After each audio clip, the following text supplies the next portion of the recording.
నమస్తే, welcome to Khadri news.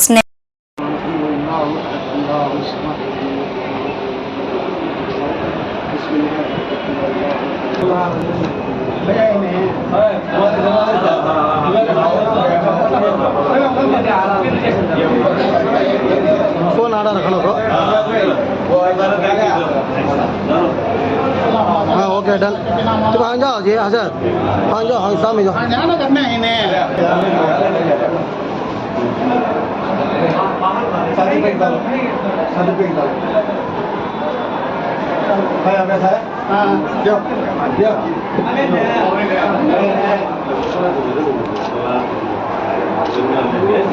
अल्लाह बिस्मिल्लाह नहीं का टेंशन है अल्लाह का याद अल्लाह के है ईमान से रजा इसको माफ कर ये तो मानो ने खाला ऐसा जरा बोलने जरा इधर का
ముందర పోవాలి. ఈ ముందర ఉండే బండ్లంతా కొంచెం ముందర పోవాలి. అర్థం చేసుకొని టైం అయిపోతే ముందర పోవాలి. మీరు ముందర కలిగారా?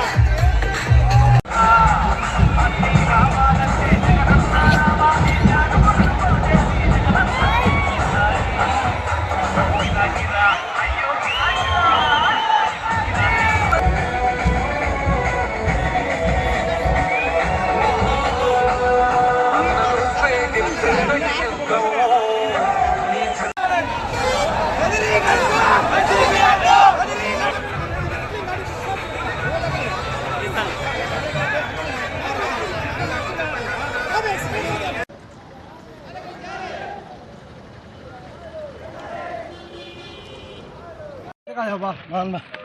Mana? Mana? Mana?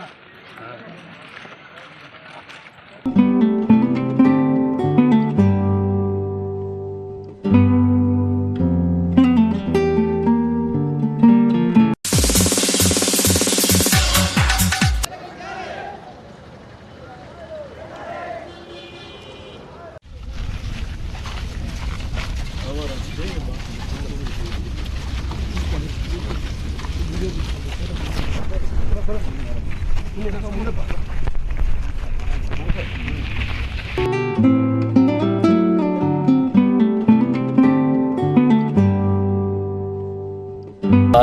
ఎన్నికల సమరంలో కదిరి నియోజకవర్గం తరపున ఎన్డీఏ కూటమి అభ్యర్థిగా ఈరోజు నేను నామినేషన్ దాఖలు చేయడం జరిగింది. ఈ ఎన్నికలు అనేది భారతదేశ ప్రజాస్వామ్య చరిత్రలో అతిపెద్ద పండుగ ఇది. ప్రత్యేకించి ఆంధ్రప్రదేశ్ రాష్ట్రానికి ఒక చారిత్రాత్మకమైనటువంటి ఎన్నిక కాబోతాం. రాష్ట్రం ఏర్పడిన తర్వాత 10 సంవత్సరాల పాటు ఒకసారి తెలుగుదేశం ప్రభుత్వం ఏర్పడింది. ఒక్క ఛాన్స్ పేరుతో జగన్మోహన్ రెడ్డి గారికి ఒక అవకాశం ఇవ్వడం జరిగింది. ప్రజలు బేరీ చేసుకుంటున్నారు. 5 సంవత్సరాల కాలంలో ఈ నియోజకవర్గంలో కృష్ణానదీ జలాల్ని హంద్రీనీవా సుజల స్రవంతి ద్వారా ఇక్కడికి తీసుకురావడం జరిగింది. అది ఒక చారిత్రాత్మకమైనటువంటి ఘట్టం తెలుగుదేశం ప్రభుత్వ హయాంలో జరిగింది. అంతే స్థాయిలో కియా తీసుకురావడం జరిగింది ఈ జిల్లాకి. మరి జగన్మోహన్ రెడ్డి వచ్చిన తర్వాత ఈ జిల్లాకు కానీ రాష్ట్రానికి కానీ ఒరిగినటువంటి మంచేం లేదు. పోలవరం ఎప్పుడైతే తెలుగుదేశం ప్రభుత్వము పనిచేసిందో అక్కడికి ఆగిపోయింది. తర్వాత పని జరిగినటువంటి దాఖలాలు లేవు. పూర్తి చేస్తానని చెప్పేసి ప్రగల్భాలు పలికినాడు కాబట్టి ఇంతవరకు లేదు. అదే రకంగా ఆయన పలు హామీలు ఇచ్చున్నాడు. సిపిఎస్ వారంలో రద్దు చేస్తా అని చెప్పేసి, అదే రకంగా మద్యపాన నిషేధం చేస్తే కానీ ఎన్నికల్లో పోటీ చేయనని మాట్లాడి అన్ని రకాలుగా రాష్ట్ర ప్రజల్ని ఉంచేసినటువంటి పరిస్థితి. బటన్ నొక్కుడు కార్యక్రమంతో సంక్షేమం అమలు చేస్తున్నా అనే పేరుతో అప్పులు తీసుకురావడం తప్పితే అభివృద్ధి అనేది శూన్యం అని చెప్పేసి ప్రజలందరూ గ్రహించుకున్నారు. ఈ బటన్ నొక్కుడు కార్యక్రమం కూడా ప్రజలు మభ్యపెట్టేటువంటి కార్యక్రమం. ఎక్కడ ప్రజలకు మంచి జరిగేటువంటి వనగూరేటువంటి కార్యక్రమం మీద కాదని చెప్పేసి కూడా ప్రజలు గ్రహించారు. అన్ని రకాలుగా ఆంధ్రప్రదేశ్ రాష్ట్రాన్ని 5 సంవత్సరాల్లో తెలుగుదేశం ప్రభుత్వము అభివృద్ధి పదంలో నిలిపితే అంధకారంలోకి నెట్టేసినటువంటి ఘనత జగన్మోహన్ రెడ్డికి దక్కుతుంది. కాబట్టి ఈ రోజున అంధకారంలోకి నెట్టేయబడినటువంటి ఆంధ్రప్రదేశ్ రాష్ట్రాన్ని మళ్ళీ భారతదేశ పట్టణంలో ప్రథమ స్థానంలో నిలపాలంటే ఖచ్చితంగా మళ్ళీ చంద్రబాబు నాయుడు గారు ముఖ్యమంత్రి కావడం, తెలుగుదేశం ఎన్డీఏ కూటమి ఈ ఎన్నికల్లో గెలుపొందడం అనేది అనివార్యమైనటువంటి పరిస్థితి. కాబట్టి చారిత్రాత్మకమైనటువంటి ఎన్నిక అని చెప్పేసి సందర్భంగా తెలియజేస్తున్నాను. ప్రజలందరూ విజ్ఞులు. ప్రతి ఎస్టీలు కూడా ఆలోచన చేసుకోమంటున్నాం. ఎస్సీ ఎస్టీ సోదరులు ఈ 4 సంవత్సరాల 9 నెలల కాలంలో డాక్టర్ సుధాకర్ అనే ఒక ఎస్సీ డాక్టర్ని ఒక పిచ్చోడి కింద ముద్ర వేసి మరీ పిచ్చి కుక్కని చంపేసినట్టు చంపేసినారు. ఒక అతను మద్యం రేటు పెరిగిందని చెప్పి మాట్లాడితే ఆయన్ని శవంగా తెలిసి అది ఏమైందో కూడా తెలియనటువంటి పరిస్థితిలో అది ఆత్మహత్యగానో లేదంటే గుండెపోటుగానో చిత్రీకరించిన సొంత బాబాయినే హత్య చేసి గుండెపోటుగా మాట్లాడినటువంటి ప్రముఖులు రాజ్యం వెళ్ళినారు. గత 4 సంవత్సరాల 9 నెలల కాలంలో ఆలోచన చేసుకోమంటాడు ముస్లిం సమాజాన్ని, ప్రత్యేకించి సభ్య సమాజాన్ని. ఈయన ఆలోచన విధానం, వాళ్ళ నాయకుడు ఆలోచన విధానం ఆ రకంగా ఉంటే వాళ్ళ కార్యకర్తలు కానీ వాళ్ళ ఇతర నాయకులు కానీ ఆలోచన విధానం ఏ రకంగా ఉంటుందో ఒక్కసారి ఆలోచన చేసుకుమంటాను. కాబట్టి ఈ రాష్ట్రాన్ని అభివృద్ధిలో పెట్టాలన్నా, ఈ రాష్ట్రంలో ఉన్నటువంటి ప్రజలు సుఖ సంతోషాలతో బతకాలన్నా, ఏదైతే అశాంతి నెలకొని ఉందో అన్ని వర్గాల్లో ఆ అశాంతిని దూరం చేయాలన్నా, మళ్ళీ ఈ రాష్ట్రానికి రాజధాని కావాలన్నా, పోలవరం పూర్తి కావాలన్నా, ఉద్యోగస్తుల జీవితంలో సిపిఎస్ అనే ఒక కక్ష సాధింపు చర్యకి ఫుల్ స్టాప్ పడాలన్నా, మీరు బ్రాండీ షాపుల దగ్గర ఉద్యోగస్తులు కాపలాగాసే పరిస్థితులు రాకుండా ఉండాలన్నా, మీరు స్కూళ్ళల్లో బాత్రూములు గడకుండా ఉండాల్సినటువంటి పరిస్థితులు రాకుండా ఉండాలన్నా కూడా తెలుగుదేశం ప్రభుత్వానికి ఎన్డీఏ కూటమికి మద్దతు తెలపని చెప్పేసి కోరుతున్నాము. అందుకే చెప్తున్నాను, ఈ ఎన్నిక అనేది ఒక చారిత్రాత్మకమైనటువంటి అవసరము అన్ని వర్గాల వాళ్ళకని కూడా తెలియజెప్తున్నాను. కాబట్టి వచ్చే ఎన్నికల్లో ఏమాత్రం అనుమానం లేదు, ఎన్డీఏ కూటమి థంపింగ్ మెజారిటీతో ప్రభుత్వం ఏర్పాటు చేయబోతోంది. కాబట్టి కదిరి నియోజకవర్గ ప్రజలు కూడా విజ్ఞప్తితో ఆలోచన చేయండి. ప్రభుత్వ ఏర్పాటులో భాగస్వామిగా మమ్మల్ని ఎన్నుకోండి. ప్రభుత్వ భాగస్వామిని మమ్మల్ని చేస్తే ఈ నియోజకవర్గానికి జరిగే మంచి ఏందో మీకు గత 20 సంవత్సరాలుగా నా పనితీరే మీకు ఒక కొలబానంగా కూడా మీకు నిలుస్తుంది. ఆలోచన చేసుకోమని చెప్పేసి కూడా కోరుకుంటూ ఈ రోజున ఈ నామినేషన్ సందర్భంగా మనస్ఫూర్తిగా మమ్మల్ని ఆహ్వానించడానికి, ఆదరించడానికి గతంలో 2 సార్లు వైఎస్ఆర్సీపీ పార్టీని గెలిపించినారు. ఓటర్లు గమనించుకోండి. ఒకతనేమో గోడ దూకి పారిపోయినాడు, మళ్ళీ ఇంకొకసారి మళ్ళీ వెనక్కు గోడ దూకి పారిపోయినాడు. ఇంకొక ఆయనకేమో పాపం ఏం చేసినాడు కానీ ఆయన టికెట్ నిరాకరించడంతో అసలు ఆ పార్టీకి సంబంధం లేనటువంటి వ్యక్తిని, జెండా కూడా ఎప్పుడు మోయినటువంటి వ్యక్తిని తీసుకొచ్చి నియోజకవర్గంలో అభ్యర్థిగా పెట్టినారు. ఆయనేమో వచ్చినప్పటి నుంచి నియోజకవర్గానికి ఏం చేస్తాడో చెప్పడు. ఎంతసేపు బీజేపీ పార్టీకి, తెలుగుదేశం ఓటేస్తే బీజేపీ పార్టీకి ఓటేస్తాడని చెప్తారు. ఇదే ఆయన స్లోగన్. అసలు నియోజకవర్గం ఏంది, ఈ నియోజకవర్గ సమస్యలు ఏంది, ఈ నియోజకవర్గం భవిష్యత్తు ఏంది, ఈ నియోజకవర్గంలో ప్రజల పట్ల ఆయనకు ఉన్నటువంటి చిత్తశుద్ధి ఏంది ఎక్కడ మాట్లాడు. సిఏ అంటాడు, ఎన్ఆర్ఆర్ అంటాడు. దీనికి మద్దతు తెలిపిండేది మాత్రము జగన్మోహన్ రెడ్డి ఎంపీలే. అది మర్చిపోతారు. ముస్లిం సమాజాన్ని ఉద్దేశిస్తూ పదే పదే వ్యాఖ్యలు చేస్తూ ఉన్నాడు. ఆస్తులు లాగేసుకొని దేశం వదిలిచ్చేస్తారు వీళ్ళు అని చెప్పేసి.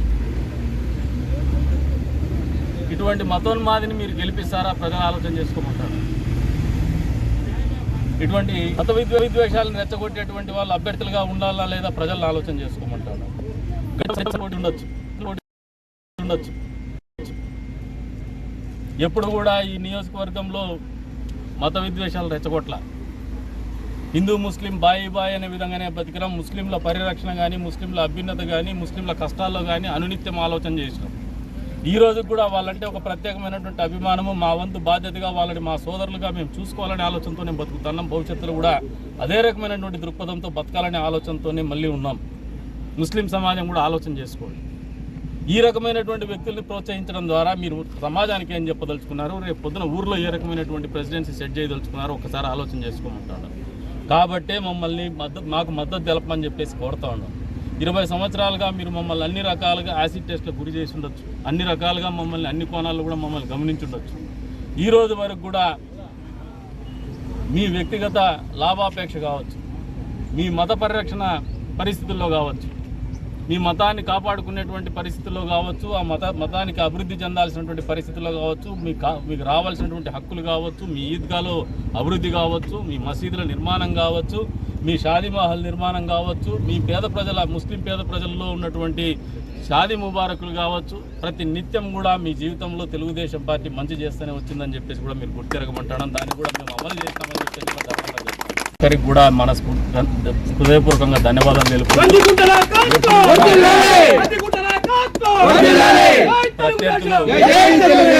సవాళ్ళు విసురుతానే వచ్చినారు.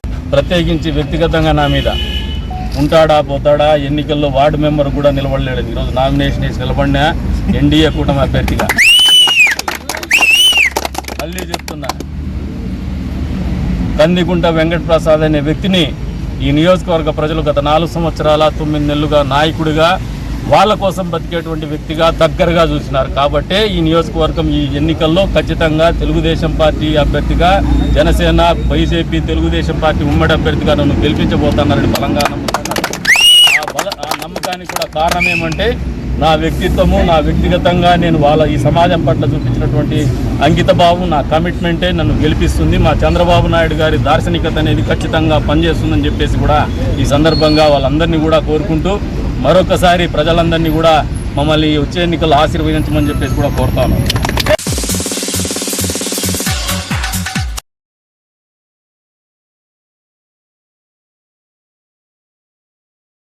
తెలుగుదేశం పార్టీ, జనసేన, బీజేపీ ఉమ్మడి అభ్యర్థి అయినటువంటి కందికుంట వెంకటప్రసాద్ గారి సతీమణి 3వ వార్డు నందు ఇంటింట ప్రచారం కార్యక్రమాన్ని కొనసాగిస్తూ ఉన్నారు. ఈ సందర్భంగా ఎక్కడ పోయినా సరే ప్రజలు ఒకటే మాట మాట్లాడుతున్నారు. కందికుంట వెంకటప్రసాద్ గారు 20 సంవత్సరాలుగా కూడా మా వెన్నంటి ఉన్నారు. కాబట్టి ఆయనకే మా ఓటు, మేము ఆయన్నే గెలిపిస్తామంటున్నారు. దానికంటే ముఖ్యంగా కూడా ప్రజలు ఒక మాట చెప్తా ఉన్నారు. ఈరోజు జగన్మోహన్ రెడ్డి మాకు అమ్మఒడిని 15,000, 13,000 ఇచ్చి ఏదో పెన్షన్ అని చెప్పేసి 3,000 ఇస్తానని చెప్పి 250 పెంచుకుంటూ కేవలం కాలం గడుపుతూ వచ్చాడు తప్ప మాకు ఆర్థికంగా స్వావలంబన చేకూర్చింది ఏమీ లేదు.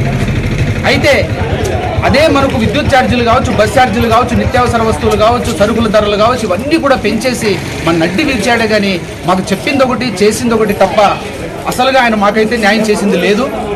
అదే తెలుగుదేశం పార్టీలో ఇప్పుడు సూపర్ 6 అనే పథకాన్ని చంద్రబాబు నాయుడు గారు చెప్తా ఉన్నారు. ముఖ్యంగా మహిళలకైతే తల్లికి వందనం పేరుతో 1 బిడ్డ ఉన్నా, 2 బిడ్డలున్నా, 3 ఉన్నా, 4 ఉన్నా, 5 మంది ఉన్నా సరే ఒక్కరికి 15,000 చొప్పున ఇస్తానని చెప్తున్నారు. అదేవిధంగా 1500 రూపాయలు ప్రతి మహిళకు కూడా ప్రతి నెల 18 సంవత్సరాలు నిండిన వారికి ఇస్తానని చెప్తున్నారు.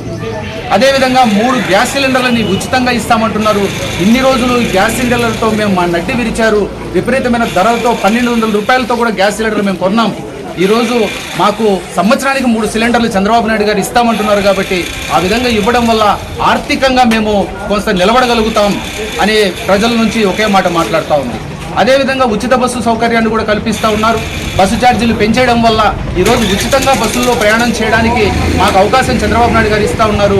ఇవన్నీ కూడా మేము చూసి చంద్రబాబు నాయుడు గారి మళ్ళీ ముఖ్యమంత్రి కావాలనే ఆలోచనతో ఈరోజు మళ్ళీ ఓటేయాలనుకుంటున్నాం.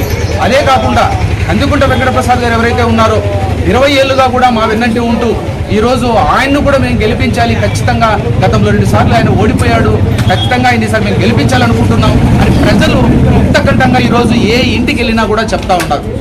అందుకే మేము ఒకటే చెప్తున్నాం, తెలుగుదేశం పార్టీ మరొక విషయాన్ని చెప్తా ఉంది. ఈ అవ్వలకు తాతలకు పెన్షన్లు అనేటివి వారి ఇంటి వద్దకి ఇవ్వాలని ఖచ్చితంగా తెలుగుదేశం పార్టీ కూడా చెప్పింది. కానీ జగన్మోహన్ రెడ్డి పోయిన నెలలో నాటకమాడి వాలంటీర్లను తీసేశారు చంద్రబాబు నాయుడు. అందుకోసమే మీకు ఈరోజు పెన్షన్లు ఇవ్వలేక మిమ్మల్ని సచివాలయాల దగ్గరికి ఎండలో తిప్పారని చెప్పేసి డ్రామా ఆడాడు. ఇది నిజం కాదు. ఖచ్చితంగా ఎలక్షన్ కమిషన్ వాలంటీర్లను ఏం చెప్పింది, మీరు వైసీపీ పార్టీకి చెందినటువంటి కార్యకర్తలు కాబట్టి మీరు ఈ పెన్షన్లని 2 నెలలు ఇవ్వడానికి వీల్లేదు. కానీ సచివాలయ సిబ్బంది ఉన్నారు కదా, కోకొల్లలుగా ఉద్యోగస్తులు ఈరోజు 1,35,000 మంది సచివాలయ ఉద్యోగులు ఉన్నారు. వాళ్ళు 1 తారీఖుకి ఇళ్లకు పెన్షన్ ఇవ్వమని చెప్పింది. కానీ జగన్మోహన్ రెడ్డి నాటకమాడాడు. ఈసారి గట్టిగా డిమాండ్ చేస్తూ ఉన్నాం, సచివాలయ ఉద్యోగులు మీ ఇళ్ల దగ్గరకు వచ్చి పెన్షన్ ఇచ్చేలాగా మేమే పోరాడుతున్నాం. తెలుగుదేశం, జనసేన, బీజేపీ గట్టిగా పోరాడుతూ ఉంది. 1 తారీఖు మీ పెన్షన్లు ఇంటి దగ్గరకు వచ్చేలాగా చేస్తాం. ఒకవేళ అలాగా జరగకపోయినా కూడా ఇది జగన్మోహన్ రెడ్డి కుట్రని భావించండి. మీకు పెన్షన్ ఏప్రిల్ నెల నుంచి కూడా చంద్రబాబు నాయుడు గారు ఇప్పుడు ఏప్రిల్ నెల నుంచి 4,000 రూపాయలతో పెన్షన్ కౌంట్ చేసి ఆయన జూలైలో ప్రభుత్వం ఏర్పడిన వెంటనే ఈ 3 నెలలకు సంబంధించిన 3,000 రూపాయలు ప్లస్ అప్పుడు వాగ్దానం చేసిన 4,000, 7,000 రూపాయలు ఒకేసారి జూలై నెలలో మొట్టమొదటి పెన్షన్ మీకు ఇవ్వబోతా ఉన్నారు. ఇవన్నీ మీరందరూ దయచేసి అర్థం చేసుకొని తెలుగుదేశం పార్టీకి మీ 2 ఓట్లు కూడా, ఒకటి ఎంపీ ఓటు, రెండవది ఎమ్మెల్యే ఓటు, 2 ఓట్లు కూడా తెలుగుదేశం పార్టీకి వేసి అఖండ విజయంతో గెలిపించాలని ప్రజలు ఈ సందర్భంగా కోరుకుంటున్నాం. అవే ఉన్నాయి కానీ ఇంతవరకు ఈ 5 సంవత్సరాల పాటు ఈ వైఎస్ఆర్ ప్రభుత్వంలో కాలువలు కానీ రోడ్లు కానీ ఎటువంటివి వేయలేదు, ఎటువంటి డెవలప్మెంటు లేదు. కాబట్టి మేము ప్రజలను ఒకటే కోరుతున్నాం, ఉమ్మడి అభ్యర్థి తరఫున మీరు నిజంగా మీకు న్యాయం జరిగింది కేవలం బటన్ నొక్కుడు అని ఒకటితో అనుకోకుండా మీకు మౌలిక సదుపాయాలు ఏవైతే ఉన్నాయో కాలువలు, రోడ్లు, అలాగే మీకు గ్యాస్ ఛార్జీలు పెంచడం అయితేనేమి, పెట్రోలు డీజిల్ పెంచడం అయితేనేమి, అలాగే విద్యుత్ ఛార్జీలు పెంచడం అయితేనేమి, బస్సు ఛార్జీలు పెంచడం అయితేనేమి, ఇవన్నీ పెంచుతూ కేవలం బటన్ నొక్కి 5,000, 10,000కు ఆశపడి మీరు ఓటు వేయద్దండి. ఇవన్నీ దానికి అదనంగా మీకు 5-10,000 అయితే 50,000 వసూలు చేస్తున్నాడు.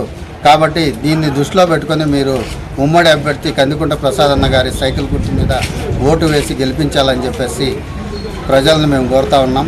ఓటర్లను కూడా మేము కోరుతా ఉన్నాం. దానికి సానుకూలంగా స్పందిస్తున్నారు.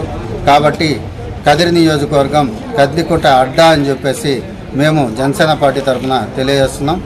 ఈ 5 ఏళ్ల పాటు ప్రజలు పడుతున్న ఇబ్బందుల గురించి ఏమాత్రం కూడా పట్టించుకోకుండా ఇప్పుడు కేవలం ఎన్నికలు వచ్చాయనే తరుణంలో ఈ జగన్మోహన్ రెడ్డి ప్రజల్లో తిరిగి ఒకటి కొత్త డ్రామాకి, గతంలో ప్రతిపక్షంలో ఉన్నప్పుడు కోడికత్తి డ్రామా, ఇప్పుడు గులకరాయి డ్రామా, ఎందుకంటే ప్రజల్ని మభ్యపెట్టాలనే ఒక ఆలోచనలో ఉన్నాడు. ఈ జగన్మోహన్ రెడ్డి 5 ఏళ్ల పాలనలో మహిళల్ని, రైతుల్ని, కార్మికుల్ని ఇలా ఒక్క వర్గాన్నే కాకుండా పేద, మధ్య తరగతి అని ఏం మాత్రం తేడా లేకుండా అధిక ధరతోనూ పెంచి ఆర్టీసీ కావచ్చు, విద్యుత్ ఛార్జీలు కావచ్చు, ఇట్లా పేద, మధ్య తరగతి ప్రజల నడ్డి విరిచినటువంటి ఈ జగన్ రెడ్డి భస్మాసు హస్తం అంటే ఎలా ఉంటుందో అందుకు నిదర్శనం ఈ జగన్ రెడ్డి. ఈ జగన్ రెడ్డిని ఎందుకంటే అబద్ధాలతో కట్టుకున్న కూటలు కూలుతూ వస్తున్న తరుణంలో ఇప్పుడు ప్రతిపక్షాల మీద అబద్ధపు మాటలు మాట్లాడుతున్నాడు. జగన్ రెడ్డి 2024 సార్వత్రిక ఎన్నికల్లో జనసేన, టీడీపీ, బీజేపీ పార్టీల ఉమ్మడి ప్రభుత్వం ఏర్పడడం ఖాయం. ఏవైతే నువ్వు గతంలో ప్రజలకు ఇచ్చిన హామీలు నెరవేర్చడంలో విఫలమవుతూ ఏవైతే అవినీతి చేశావో వాటినన్నీ తెలుగుదేశం పార్టీ, జనసేన పార్టీ ఉమ్మడి ప్రభుత్వం రాగానే వెలికి తీస్తాం, నిన్ను ఖచ్చితంగా జైలుకి పంపిస్తాం. 2024 సార్వత్రిక ఎన్నికల ప్రచారంలో భాగంగా ఈరోజు కదిరి నియోజకవర్గం, కదిరి టౌన్, సైదాపురంలో ఉమ్మడి అభ్యర్థి బీజేపీ, టీడీపీ, జనసేన ఉమ్మడి ఎమ్మెల్యే అభ్యర్థి అయినటువంటి కందికుంట వెంకటప్రసాద్ గారి సతీమణి యశోదాదేవి గారు ఎన్నికల ప్రచారంలో తిరగడం మొదలుపెట్టినారు. ఇందులో భాగంగా కూటమి నాయకులందరం మేము కూడా వెంట ఉన్నాం. ఇక్కడ చూస్తే ప్రతి ఇంటిలోనూ ప్రతి ఒక్క ఓటర్ కూడా ఒకటే అంటున్నారు, మన కందికుంట అన్నతోనే మన కదిరి నియోజకవర్గం అభివృద్ధి అనేది జరుగుతుంది. ఈ 5 ఏళ్ల పాలనలో అభివృద్ధి అనేది మేము ఎక్కడా ఇసుమంత కూడా మేము చూడని పరిస్థితి. ఈ మన కందికుంట అన్న ఉంటేనే మనకు అభివృద్ధి జరుగుతుంది అనే విషయం అందరూ చెప్తున్నారు. వాళ్ళ ఇబ్బందులు, వాళ్ళ అగసాట్లు ఏమున్నాయో అందరూ వివరిస్తూ ఉన్నారు. అలాగే యశోదాదేవి గారి వెంట అంటే కందికుంట వెంకటప్రసాద్ అన్నకు మద్దతుగా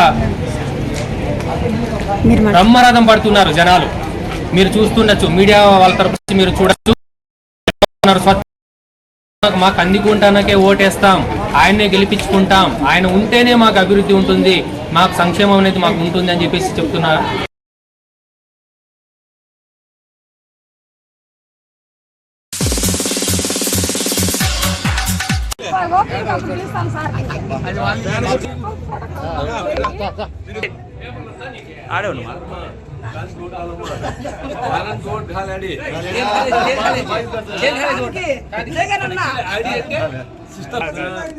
మీరంతా బాగున్నారా స్వామి?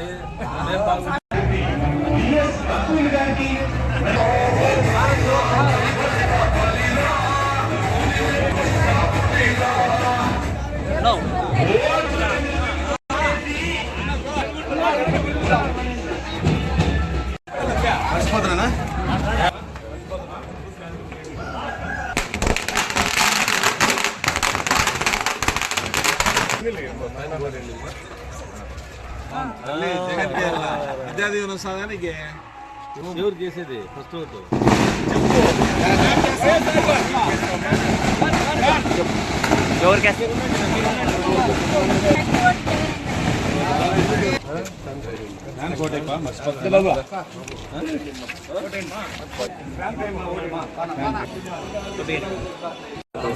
చిన్న పాలతాతండి నా బిడ్డను సాయం చేస్తామా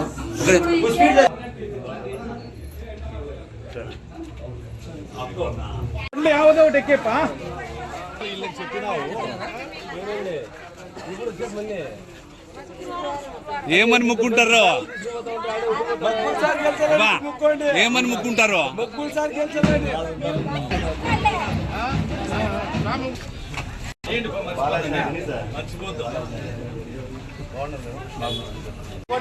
మళ్ళీ వచ్చినారు అది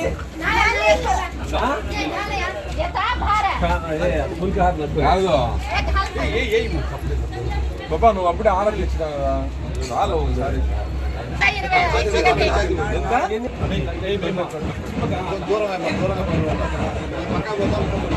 హలో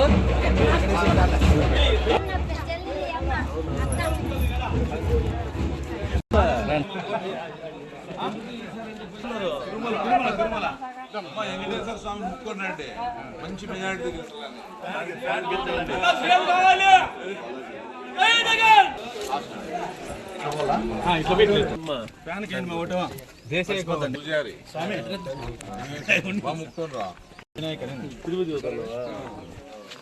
పాండనా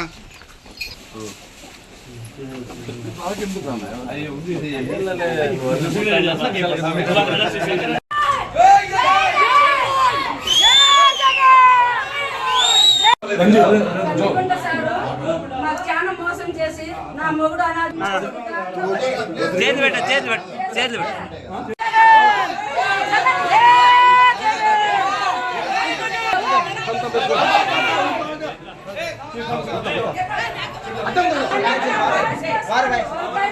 నా మొగుడు అంత అనాది ఉన్నా నాకు దేవుడు మాత్రం కాపాడినాడు. గుర్రాలు గడ్డి అమ్ముతా అంటే నన్ను నాకు కాపాడినాడు. దేవుందా మీ అదృష్టం. ఒక మంచి తనం ఒక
ये आइयो इधर देखो मामू उधर चलो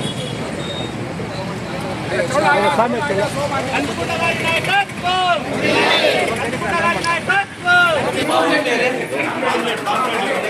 ఖచ్చితంగా బాగుంటావా? సైకిల్ గుర్తు కొట్టేయాలమ్మా. సైకిల్ గుర్తు కొట్టేయమ్మా. అన్న ఉన్నాడు సార్ లోపల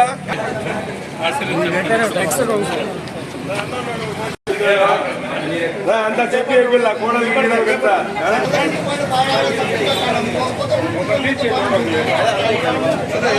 చెప్పండి పిల్లలు మర్చిపోకుండా ఓటింగ్ ఉంది. ఇప్పుడు బాగున్నాడా? 10 మంది సార్ వచ్చేది మందే. వ్యాపారాలకు ఇప్పుడు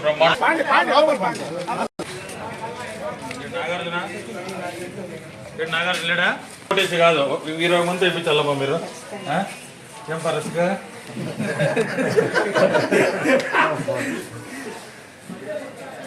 ఇంట్లో వాళ్ళందరినీ మోటివేట్ చేయరా. పొద్దున అప్పుడు పక్కన పెట్టి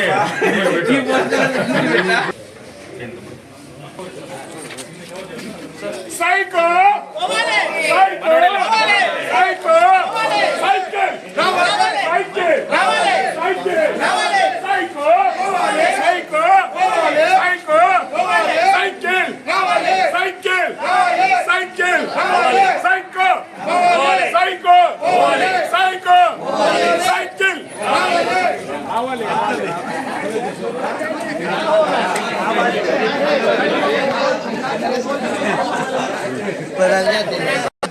ప్రసాదాన్ని గెలిపించాలా?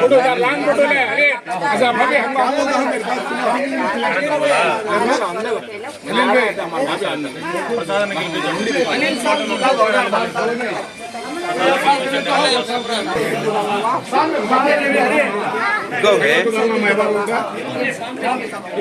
సైకిల్ గుర్తుకోండి. ప్రసాదం చూడండి. ప్రసాదాన్ని గెలిపించండి.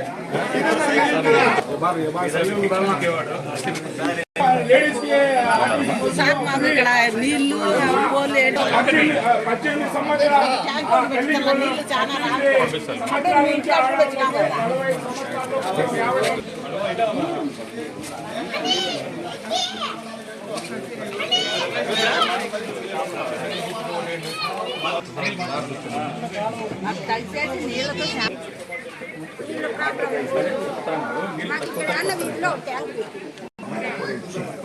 మన వాటే సార్ ఇది 16 వాటికి అంతా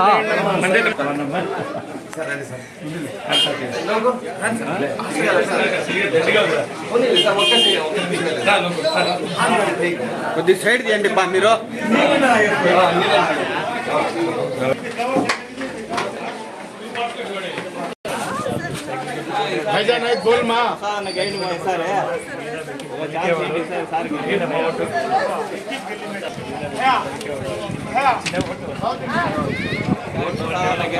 साइकिल को वोट डालो माँ साइकिल को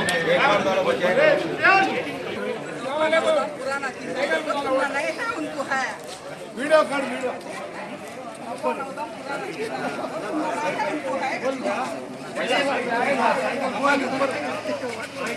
psycho psycho cycle cycle psycho psycho psycho cycle cycle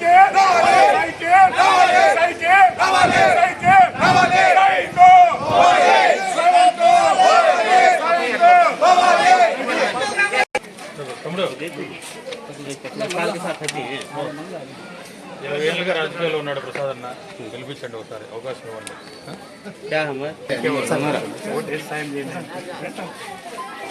సరే